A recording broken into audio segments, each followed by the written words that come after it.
Hello everyone, welcome to this session of Textbook Super Coaching. This is me, Tulika, your UGC NET Paper 1 faculty, and these are the timings of my free live session on YouTube and Textbook app. Learners, don't forget to like, share and subscribe to our channel. अगर आप हमारे channel पे नए हैं तो text book super coaching को subscribe जरूर से कर लीजिए so that you don't miss out on any important updates with regard to UGC, NET and related exams. Learners, nobody can go back and start a new beginning. ये possible नहीं है कि हम पहले के टाइम में चले जाएं और वापस से कोई चीज शुरू करें, but any one can start today and make a new ending. But ये बिल्कुल हम सबों के लिए संभव है कि हम कुछ आज नया शुरू करें और एक नई एंडिंग की तरफ लेके जाएं. So learners, on this positive note I am here to take up a session on a very important topic of people development and environment. But before that, please do show your support by liking, sharing and subscribing to our channel. तो session को like जरूर से कीजिएगा. Learners, we are launching JRF Foundation 2023 series जो कि आपके दिसंबर UGC net exams के तैयारी को ध्यान में रख के लॉन्च की जा रही है. And this is 45 days free series जो कि 18 जुलाई से स्टार्ट हो रही है. सो हमारी सभी क्लासेस को टाइमली फॉलो करें. These are the timings of our free live sessions जो कि आप faculty wise, subject wise, time wise join कर सकते हैं. सो यस लर्नर्स, आज हम बात करने जा रहे हैं about types of pollution. So ये सारी पिक्चर्स को देखिए. What is the first thing that comes into your mind? It is the bad state in which our earth is. हमारे प्लैनेट का बहुत बुरा हाल है and these are the various types of pollution which is making our earth a not a livable place for any kind of living organism, right? तो कौन कौन से तरह के पोल्यूशन है, क्या क्या टाइप्स है, क्या क्या इफेक्ट है, उन सभी को आज बिल्कुल बेसिक से शुरुआत करने जा रहे हैं आज के इस सेशन में. सो आई होप आप सबों ने हमारे सेशन को लाइक जरूर कर दिया होगा. Before we move ahead, learners, do join my Telegram group, जहां आपको सभी important updates, PDFs of important sessions are being provided. So don't forget to join my Telegram channel. Learners, पहली बात, पोल्यूशन क्या है? अगर आपको खुद से कहा जाए डिफाइन करने के लिए तो how are you going to define pollution? So pollution को हम कह सकते हैं addition or excessive addition of certain unwanted materials to the ambient physical environment around us. क्या मतलब हुआ? प्रदूषण हमारे आसपास के परिवेश के भौतिक वातावरण में कुछ अवांछित सामग्रियों का एक अतिरिक्त या अत्यधिक जोड़ है जो इसे मानव जीवन के लिए कम उपयुक्त बनाता है. सो पोल्यूशन हम ये कह सकते हैं कि कोई भी चीज का एडिशन हो गया हमारे एम्बियंट, मतलब कि प्योर. हमारा जो फिजिकल इन्वायरमेंट है, हमारा जो प्योर फिजिकल इन्वायरमेंट है, अगर उसमें कोई भी अनवांटेड चीज ऐड हो गई जिसकी वजह से वो लेस फिट हो गई for human survival, for human life, उसे हम कहेंगे कि वो पोल्यूशन है या उसने प्रदूषण कॉज किया है. सो पोल्यूटेंट्स क्या है? पोल्यूटेंट्स वो सभी मटेरियल्स या फैक्टर्स हैं जो कि एडवर्सली हमारी किसी भी इन्वायरमेंट के कंपोनेंट की नेचुरल क्वांटिटी को इफेक्ट करता है. अब वो नेचुरल रिसोर्स कुछ भी हो सकता है. हमारे इन्वायरमेंट में नेचुरल रिसोर्स चाहे वो एयर हो, वाटर हो या सॉइल हो, कुछ भी हो सकता है. ये सभी हमारे कंपोनेंट्स ऑफ इन्वायरमेंट है. सो अगर इसकी नेचुरल क्वालिटी डिस्टर्ब होती है किसी भी मटेरियल या फैक्टर के एडिशन की वजह से तो उसे हम कहते हैं पोल्यूटेंट. तो कोई भी कारक हो सकता है. फॉर एग्जाम्पल, जो इंडस्ट्रीज और ऑटोमोबाइल से स्मोक निकलता है, या जो फैक्ट्री से केमिकल्स एमिट होते हैं, या radio active substances like uranium, plutonium जो कि न्यूक्लियर पावर प्लांट से निकलते हैं, इवन घरों का कचरा या किसी भी तरह का घर का डिस्कार्डेड हाउस होल्ड मटीरियल, ये सभी हमारे पोल्यूटेंट की श्रेणी में आते हैं. इन सभी को हम प्रदूषक कहेंगे. अब अगर हम टाइप्स ऑफ, ब्रॉडली अगर दो टाइप्स ऑफ पोल्यूटेंट्स की बात करें, इसका आधार हम ये ले कि हम उसे कैसे ब्रेक डाउन कर सकते हैं, कैसे उसे हम डिग्रेड कर सकते हैं. सो एक होता है बायोडिग्रेडेबल और एक होता है नॉन बायोडिग्रेडेबल. सो बायोडिग्रेडेबल वो सभी है जो कि लाइफ फॉर्म से एसोसिएटेड है, यानी कि हम कह सकते हैं वो ऑर्गेनिक है. ठीक है, वो किसी भी प्लांट या एनिमल का अवशिष्ट है, कुछ अवशेष है, बचा हुआ पार्ट है जिसको इवेंचुअली माइक्रोबियल एक्शन के द्वारा हम डिग्रेड कर सकते हैं. तो वैसा वेस्ट, वैसा कचरा that could be degraded by microbial action. Microbial कौन से हो गए? Micro organisms. तो किसी भी तरह के माइक्रो ऑर्गेनिजम्स के द्वारा अगर कोई भी चीज को हम ब्रेक डाउन कर सकते हैं इनटू सिंपलर फॉर्म्स, उसे हम कहते हैं बायोडिग्रेडेबल पोल्यूटेंट्स। जैसे कि हमारे घर का सीवेज, जिसमें ज्यादातर आपके वेजिटेबल पील्स होते हैं, खाना बचा हुआ होता है, वुड का फॉर्म रहता है, किसी भी तरह का प्लांट्स या एनिमल्स का अगर फॉर्म होता है तो वो हमारा बायोडिग्रेडेबल पोल्यूटेंट्स होता है। वही नॉन बायोडिग्रेडेबल पोल्यूटेंट्स में वो सारे चीजें आती हैं जिसको हम किसी भी तरह के माइक्रोबियल एक्शन से डिकम्पोज नहीं कर सकते हैं, जैसे कि प्लास्टिक, ग्लास, डीडीटी या रेडियो एक्टिव सब्सटेंसेस। ये सभी हमारे नॉन बायोडिग्रेडेबल पोल्यूटेंट्स हैं, यानी कि इस पे अगर हम माइक्रोब्स, किसी भी माइक्रो ऑर्गेनिज्म का एक्शनिंग कराते हैं तो वो फर्दर स्मॉलर पार्ट्स में ब्रेक डाउन नहीं होगा, वो एज इट इज नेचर में रहेगा। Another category, another very important classification of pollutants is on the basis of their occurrence, कि क्या वो as it is emit होते हैं या वो create होते हैं। So primary pollutants are those pollutants जो कि as it is environment में they persist and are added, मतलब ये जैसे एग्जिस्ट करते हैं वैसे ही हमारे वातावरण में ऐड हो जाते हैं और एज इट इज इन्हें हम पोल्यूटेंट कहते हैं। जैसे कि डीडीटी या प्लास्टिक, वो इन्वायरमेंट में आके क्रिएट नहीं होते हैं, बनते नहीं है, वो एज इट इज एमिट होते हैं। वहीं secondary pollutants are been formed, मतलब ये कुछ तरह के केमिकल रिएक्शंस के थ्रू बनते हैं by the interaction among primary pollutants. तो जब प्राइमरी पोल्यूटेंट्स आपस में इंटरैक्ट करते हैं तो दे रिजल्ट इन सेकेंडरी पोल्यूटेंट। तो इसका एक अच्छा एग्जांपल है पैन, जो कि पर ऑक्साइड एसिटाइल नाइट्रेट है और ये नाइट्रोजन ऑक्साइड और हाइड्रोकार्बन्स के मेल से बनता है।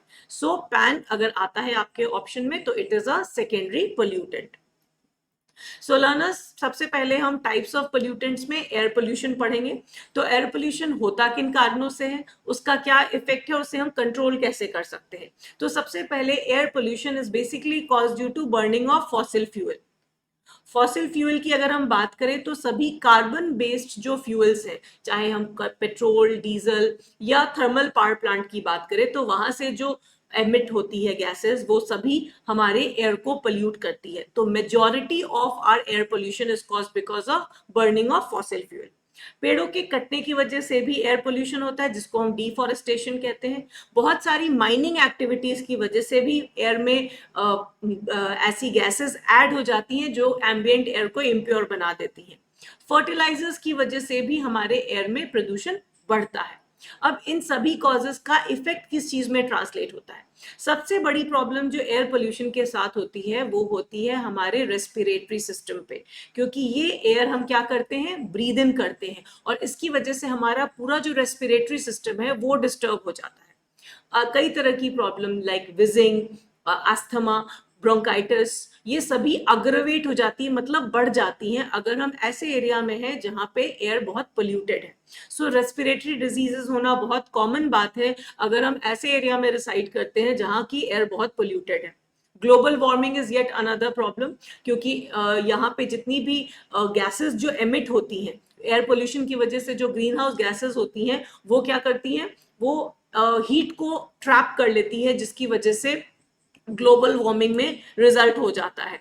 Acid rain is another important problem because of air pollution and eventually ozone layer depletion, जो कि CFCs, HCFCs की वजह से होता है और हेलोन्स की वजह से होता है। सो ये सभी गैसेस जो हैं जब ऊपर स्ट्रेटोस्फेयर तक पहुंचती हैं तो ओजोन लेयर को डिप्लीट कर देती हैं।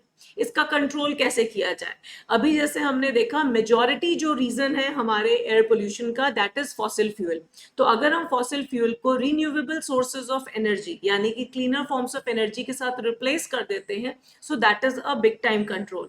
अगेन, किसी भी फॉर्म ऑफ एनर्जी को अगर हम कंजर्व करके यूज करें, we can control air pollution. Minimizing the use of vehicles that cause pollution, चाहे हम pollution checking की बात करें, timely disposal of vehicles की बात करें, या समय समय पर हम उसकी सर्विसिंग कराते रहें ताकि ये चेक होता रहे कि वो एयर पोल्यूशन में कंट्रीब्यूट नहीं करे। सो ये कुछ कंट्रोल मेजर्स हैं जो कि एयर पोल्यूशन से एसोसिएटेड है। Now we'll talk about water pollution.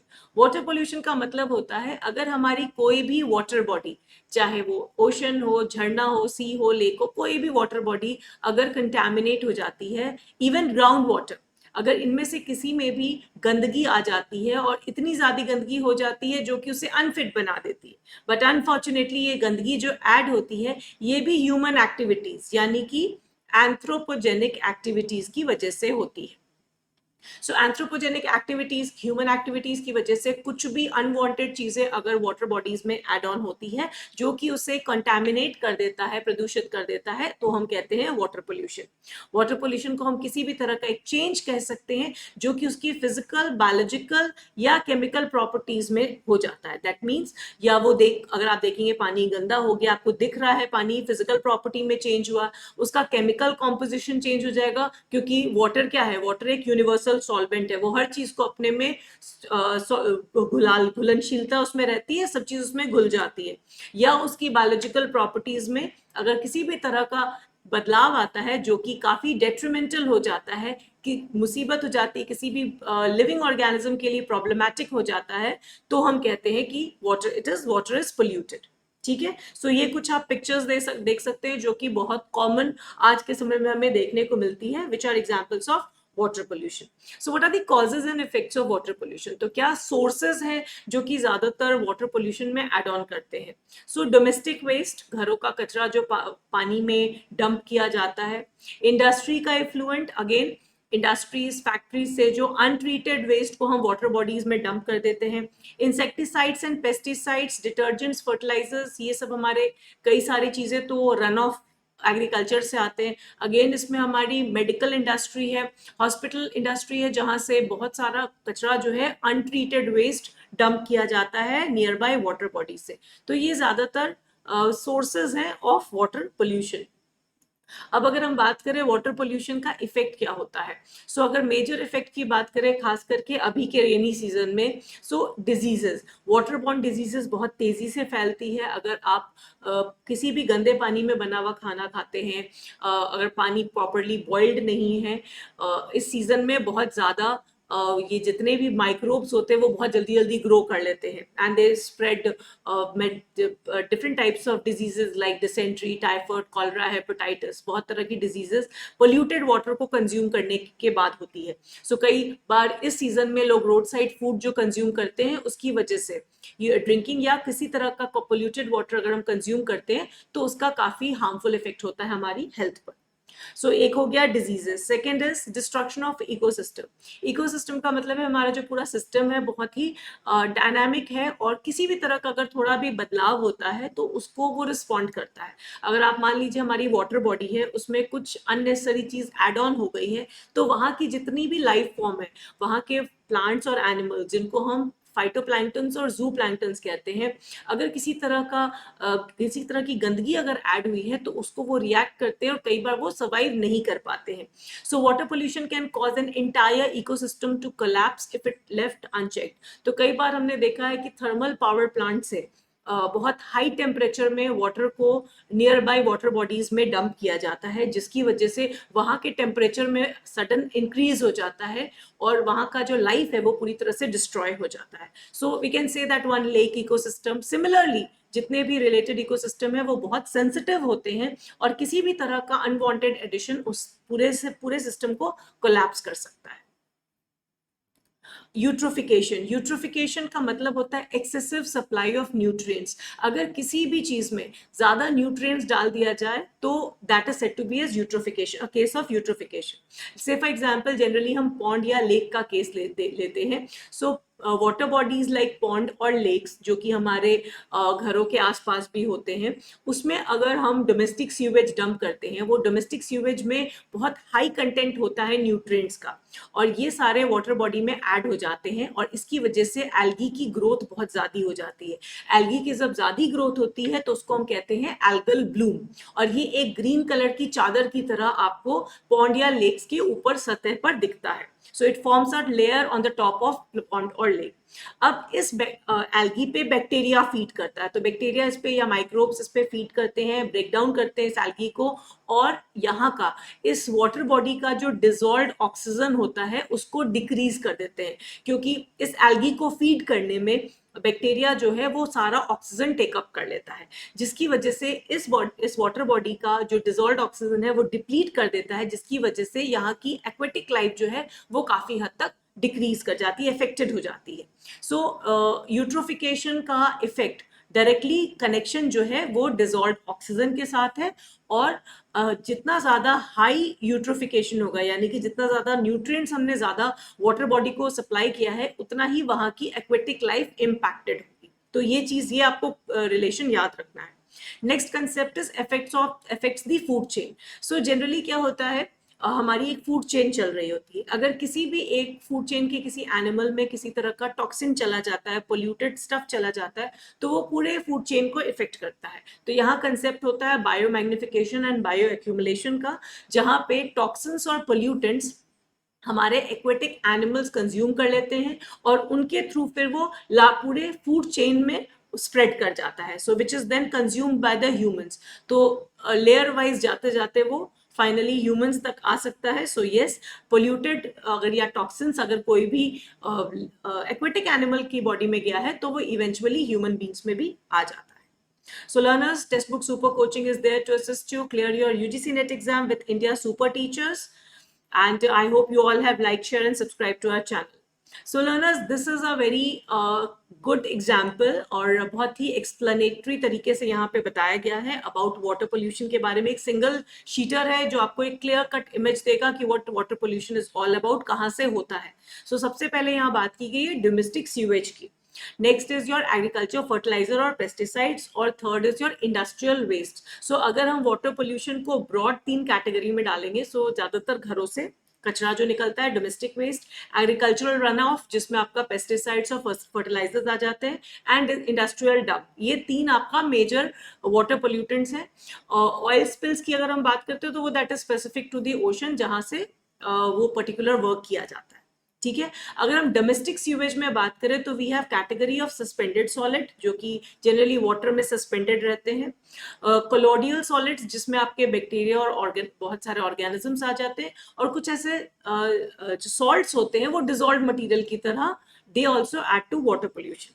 वहीं अगर हम इंडस्ट्रियल वेस्ट की बात करें तो we have categories of chemical pollutants as well as physical pollutants. तो जो केमिकल पोल्यूटेंट्स होते हैं वो या तो ऑर्गेनिक कंपाउंड्स होते हैं या इनऑर्गेनिक कंपाउंड्स होते हैं, दोनों में से कुछ भी कैटेगरी जो है वो मिला के केमिकल पोल्यूटेंट्स बनाते हैं, जो जनरली इंडस्ट्रियल वेस्ट से एमिट होते हैं।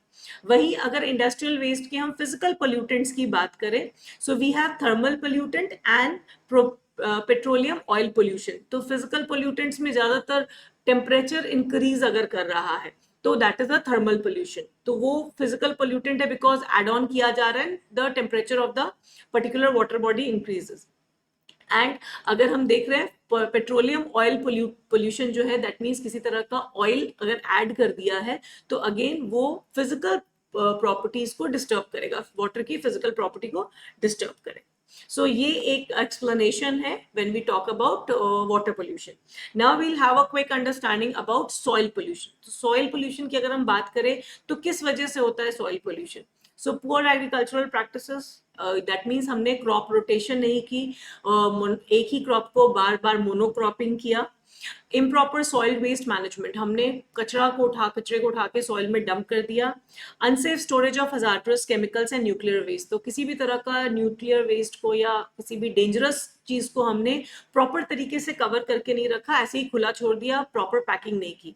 लैंडफिल्स को हमने अनमैनेज छोड़ दिया, या again dumping of waste from household, industrial and mining. तो आप ये सब चीजें देख के आपको मोर लेस ये समझ में आएगा कि सॉइल की जो पोल्यूशन होता है वो ब्रॉडली 2 कारण से होता है। एक तो होता है कि हम गलत एग्रीकल्चरल प्रैक्टिसेस करते हैं, और दूसरा वो ज्यादातर तब होता है जब हम उसमें वेस्ट डंप कर देते हैं। ठीक है, और soil erosion which happens because of natural activities, agents. Soil erosion cause करने वाले एजेंट्स होते हैं वाटर एंड विंड। ठीक है, सो अगर हमने पुअर एग्रीकल्चरल प्रैक्टिसेस की तो that results in decrease in soil fertility. Soil erosion जो कि विंड और वाटर की वजह से होता है, दैट वो धीरे धीरे सॉइल को अनफिट बना देता है, लैक ऑफ न्यूट्रिएंट्स हो जाते हैं, और टॉक्सिक डस्ट जो है ये इनमें से किसी भी कारण से हो सकता है। ठीक है, सो लर्नर्स, आई होप आप सबों ने सेशन को लाइक, शेयर और सब्सक्राइब कर दिया है. हमारे सब्सक्रिप्शन बेस्ड कोर्सेज में आपको मिलते हैं video courses, mock test, study notes and live classes by the experts. Right, learners? So this is your homework question जिसमें दो statements दिए गए हैं. The pollutants which are formed in atmosphere are called secondary pollutants. Sulfuric acid, nitric acid are secondary pollutants of air. So ये दो statements है, आपने बताना है whether these statements are correct or incorrect, और आप उसे comment करेंगे after the session gets over. Session over होने के बाद आप अपना होमवर्क क्वेश्चन का आंसर मुझे कमेंट्स में बताएंगे. So I hope you found this session to be informative and interesting. Do let me know in the comments. And these are the timings of my free live sessions. Learners, do join my Telegram channel for all important updates. Don't forget to like, share, and subscribe to my channel. And thanks for watching. I'll see you in the next class. Take care. Bye-bye.